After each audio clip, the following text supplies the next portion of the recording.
So this article will basically surprise no one. We all knew this is what America wanted to do anyway. But this article is from the Business Insider, and this is: Trump will force May's government to accept hormone beef and chlorinated chicken after Brexit. So these are just a few quick takeaways of this. The UK will struggle to secure a free trade deal with the US without making major concessions on agriculture, according to the former UK ambassador in Washington. Sir Peter Westmarcott, I think that's how you say it, warned that the Trump administration was playing hardball and would likely demand that the UK allow imports of products such as hormone-treated US beef and chlorine-washed chicken. This could do serious damage to the UK's farming industry, he said. So those are just the quick takeaways from it, but now we'll go into the full article. So, the Trump administration will try and force Britain to apply American standards in return for free trade after Brexit, demanding major concessions, including the importing of hormone-treated US beef and chlorine-washed chicken, according to the former UK ambassador in Washington.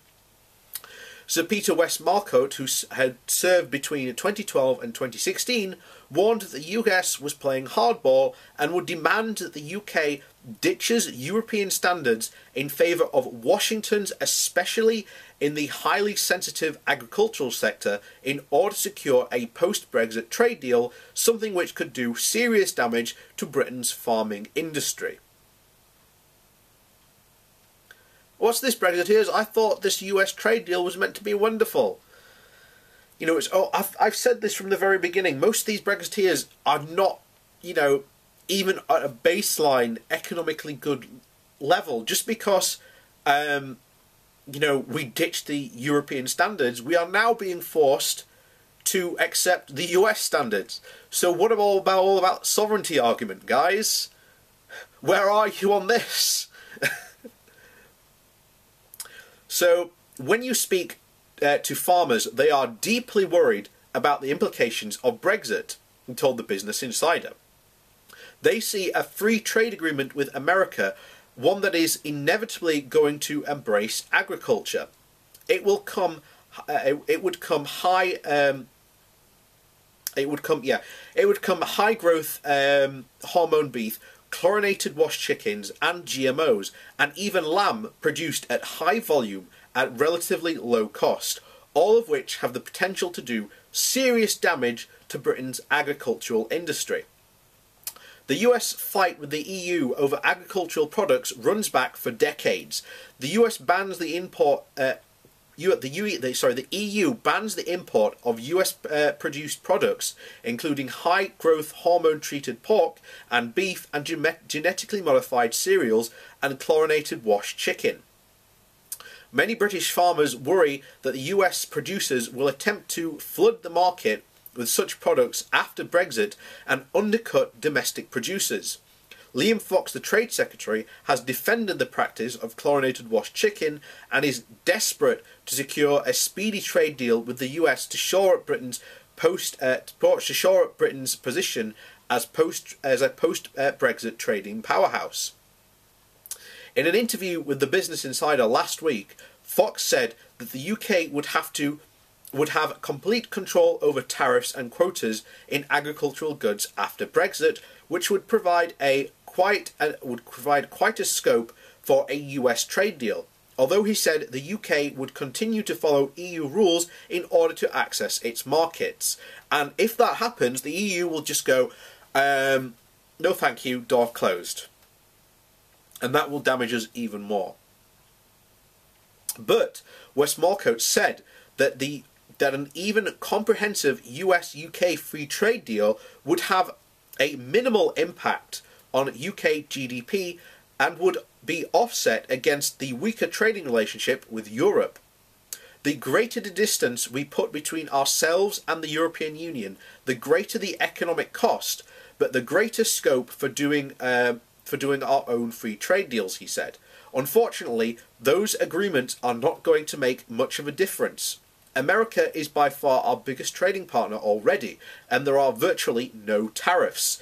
In what way is our own free trading agreement going to improve those terms of trade? In some ways, it will be worse, because the Americans are going to drive a tough bargain. Whose regulatory and technical standards are we going to apply? Will they try and force us to apply American standards?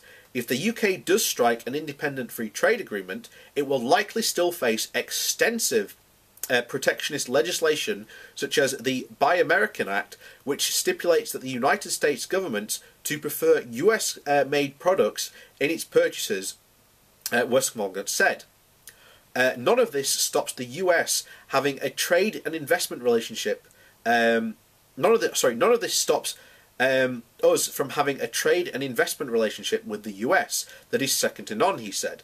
But not even the most optimistic forecasts expect a free trade agreement to make more than a minimal difference to the UK's GDP. And we've said this before. This trade deal would add something like 0.02% to the GDP. And I just want to read that quote again. Where is it? So, the greater the distance we put between ourselves and the European Union, the greater the economic cost, but the greater the scope for doing our own free trade agreement, he said. Unfortunately, those agreements are not going to make much of a difference. America is by far our biggest trading partner already. There are virtually no tariffs. In what way is our own free trade agreement going to improve those terms of trade?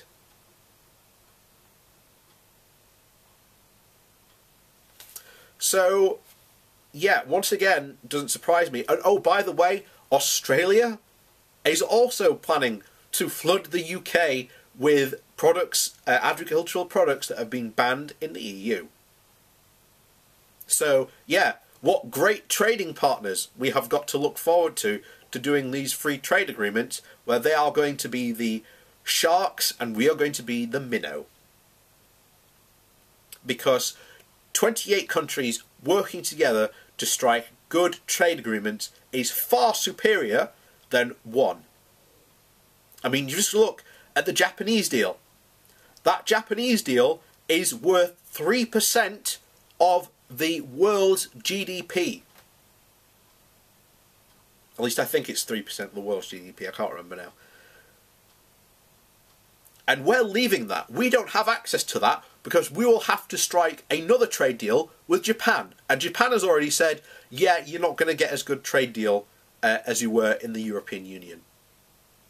And to top on that, Japan and many of their industries have already made arrangements for over the next 10 years to transfer factories and jobs to the European Union so that they can have access to the single market.